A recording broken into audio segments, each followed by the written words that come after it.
2014 में जब मेरे को मैं I was second time pregnant, उस समय मेरे को ब्लीडिंग होने लगी थी यूरिन में, और धीरे धीरे पता लगा कि वो ब्लैडर कैंसर था। तो ऐसा लगा कि क्या पूरी की पूरी जो दुनिया होती है वो बिल्कुल एकदम से थम सी गई है, क्योंकि हम बाहरी बाहरी चीजों में अपने आप को लगा के रखते हैं, एज इफ कि जैसे तंबू गाड़ के रखते हैं बाहरी चीजों में।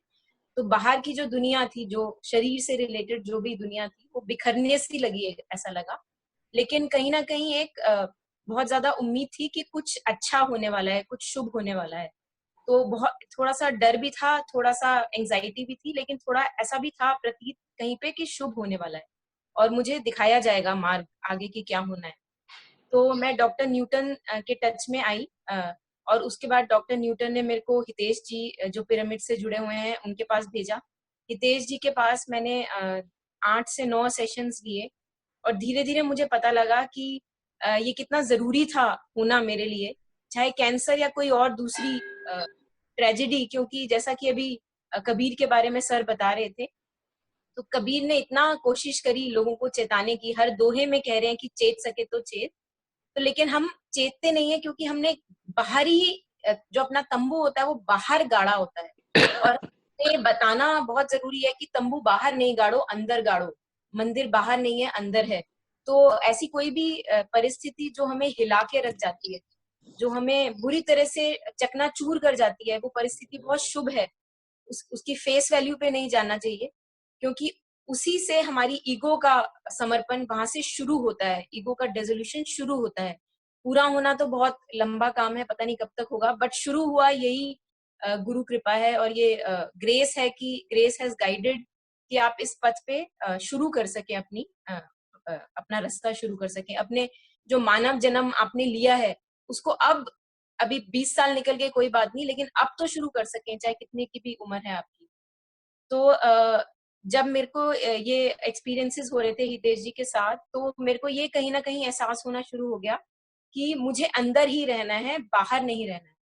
बाहर जो होगा वो चलता रहेगा, और वो ऊपर नीचे भी होना ही स्वभाव है। Change is the only thing that is constant. लेकिन अंदर जो मंदिर है वो अंदर होना चाहिए। जो आपने तंबू गाड़ना है वो अपने अंदर की तरफ गाड़ना है। और मैं ये नहीं कहूंगी कि मैंने अपना कैंसर क्योर किया है मेडिटेशन से, नहीं, बिल्कुल भी नहीं। लेकिन ये जरूर है कि मैंने एक अंदरूनी जिंदगी शुरू करी है, जिससे अब ज्यादा प्रभाव नहीं पड़ता कि बाहर क्या हो रहा है।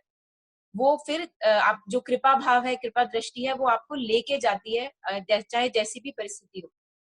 जैसे कि कबीर कहते हैं कि सूरमा, एक सच्चा सूरमा होना चाहिए।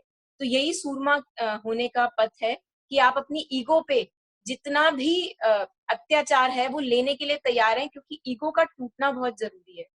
और ईगो के टूटते समय दर्द होती है, तो तभी सूरमा कहा गया है, क्योंकि हर बंदा दर्द को झेलने के लिए तैयार नहीं होता है। सिर्फ सूरमा ही है जो उस दर्द को झेलने के लिए, जो तुम्हारी एक आइडेंटिटी बन गई है, उसको अब तुम टुकड़े टुकड़े होते हुए देखने के लिए तैयार हो। लेकिन उसमें एक बहुत ही रस है, एक मीठा सा दर्द है, क्योंकि दर्द उसका जो पीछे छूट रहा है, और खुशी इसकी जो तुम्हें मिल रहा है, जो मिलता है, ग्रेस जो मिलती है, that is far beyond what you are living away. And दूसरा मैं ये कहूंगी कि अभी मेरा पथ कोई ऐसा नहीं है कि पूरा हो गया है, कि मुझे बहुत सारे एक्सपीरियंसेस हो गए हैं, या I have found myself. It is a very long process I feel, and I have a long long way to go. But I realize more and more कि मुझे अंदर ही रहना है, अंदर ही रहना है। बार बार वृत्तियां जब भी बाहर लेके जाती हैं, तो उनको अंदर की तरफ, अब वृत्तियों का धीरे धीरे प्रभाव आपके ऊपर कम होना शुरू हो जाता है, क्योंकि जैसे जैसे मंदिर अंदर फैलता जाता है, तो आपको रियलाइज होता है कि ये बाहरी चीजें सिर्फ इशारा है आपको अंदर भेजने के लिए। जैसे कि कैंसर मेरे लिए एक इशारा था मुझे अंदर भेजने के लिए। जो सर अभी कबीर के ऊपर बात कर रहे थे, उनकी जॉब का जो टर्बुलेंस रहा, वो उनके लिए इशारा था अंदर जाने के लिए। तो कबीर जो इशारा करके गए हैं कि अंदर जाओ, अंदर जाओ। दुनिया के जो थपेड़े होते हैं, चाहे वो हेल्थ से आते हैं, आपकी रिलेशनशिप से थपेड़े आते हैं, सारे जो थप्पड़ होते हैं वो बहुत शुभ होते हैं। तो थप्पड़ों से घबराना नहीं चाहिए, और थप्पड़ खाते रहना चाहिए, और अपने अंदर ही अंदर जाते रहना चाहिए। ये मेरे को थोड़ा रियलाइज होना शुरू हुआ कैंसर के थ्रू। और दूसरा ये भी पता लगा कि कैसे मेरे दिमाग में बहुत ज्यादा जैसे स्ट्रॉन्ग लिमिटिंग बिलीव्स होते हैं कि एलोपैथी नहीं कराना चाहिए, ऑपरेशन नहीं कराना चाहिए, अच्छी बात नहीं है, वो भी सब धीरे धीरे डिसॉल्व होते गए, क्योंकि पता लगा कि जो जिस समय पे जरूरी है वो तुम्हें करवाना है। ऐसा नहीं है कि कोई चीज गंदी है। अगर आप किसी को, फॉर एग्जाम्पल, आप किसी को अंडा खाते हुए देखें और आप बोलें कि भाई तू तो बिल्कुल स्पिरिचुअल नहीं है, तो ये सबसे बड़ा हमारा इगोइज्म है कि हम दूसरों को जो जज करना शुरू कर देते हैं। तो हमारा काम जो है वो अपने तक ही सीमित रहना चाहिए पूरी जिंदगी भर। और काम इतना ज्यादा है कि समय कम है और काम ज्यादा है, तो मुझे इतना हल्का हल्का धीरे धीरे कैंसर के थ्रू ही एहसास होना शुरू हुआ। और इसी बात पे मैं अब 1-to-1 लोगों के साथ सेशंस लेती हूँ, जो लोग अपने बारे में बात करना चाहते हैं, जो इस पथ पे हैं, जो मुश्किल परिस्थितियों से निकल रहे हैं, उनको उसमें एक प्रकाश का एक दीपक दिखाना कि ये बहुत शुभ है जो हो रहा है। जो बिखरता हुआ दिखता है वो बहुत शुभ होता है, क्योंकि जो हमने जकड़ जकड़ के रखा है वो हमें हमें ही बंदी बना रहा है और हमें पता नहीं होता। तो ऐसी चीजों में मेरा इंक्लिनेशन है। और मैं श्री अरविंदो आश्रम के साथ भी जुड़ी हूँ, कुछ आर्टिकल्स भी उसमें मैं बीच बीच में भेजती रहती हूँ, लाइफ से जुड़े हुए, अपनी जर्नी से जुड़े हुए।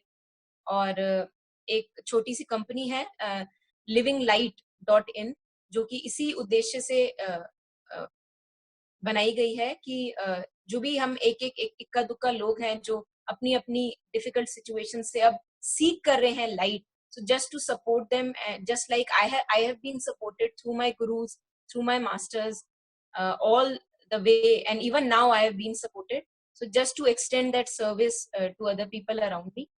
And if there are any questions, I'll be very happy to take it. Thank you.